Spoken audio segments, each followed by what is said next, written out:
Szanowni Państwo, przedstawiamy z sentymentalną łezką wokół entuzjastycznych młodzieńczych czytaczy Julesa Verne'a wczesne francuskie wydanie jego powieści Robur le Conquérant, w polskich przekładach Robur zdobywca lub Król przestworzy. Powieść ukazuje, jak znaczącą ewolucję przeszły poglądy twórcy roman scientifique, czyli powieści naukowej, od obecnej właśnie we wczesnym Roburze pozytywistycznej apoteozy cywilizacji po krytykę nieokiełznanego rozwoju nauki i techniki w późnej jego powieści Pan Świata.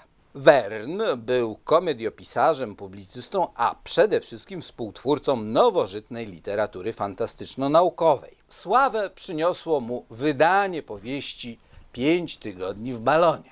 Publikował powieści przygodowo-awanturnicze jak Dzieci kapitana Granta, 20 000 mil podmorskiej żeglugi czy Tajemnicza wyspa, ale nadal kojarzy się głównie z klasycznymi dziś utworami fantastyczno-naukowymi jak Wyprawa do wnętrza Ziemi. Nie gardził jednak innymi typami powieści. Napisał Kuriera carskiego, Michel Strogow, 15-letniego kapitana czy w 80 dni dookoła świata. Verne umiejętnie wykorzystywał współczesne mu odkrycia naukowe i doniesienia prasowe o podróżach w najodleglejsze regiony świata, które potrafił przetworzyć w atrakcyjną fabułę z wyrazistymi bohaterami. Robura wydał Pierre Jules Hetzel, zasłużony francuski wydawca i pisarz, który, znamy nawet datę dzienną, 23 października 1862 roku podpisał swój najbardziej lukratywny kontrakt właśnie z Julesem Verne'em.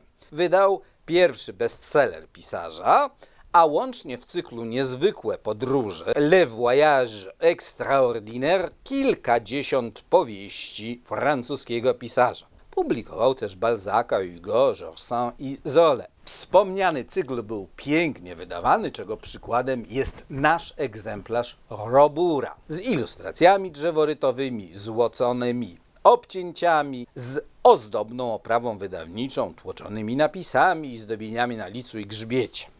Verne należy do wąskiego grona pisarzy XIX wieku, których książki od kilkunastu dekad dostępne są z pożytkiem dla czytających na półkach księgarni całego świata. Zapraszamy na stronę www.atticus.pl. do działów Literatura piękna obca, ciekawe oprawy, książki w języku francuskim, livre français oraz propozycje na prezent. Zakochaj się w antykwariacie.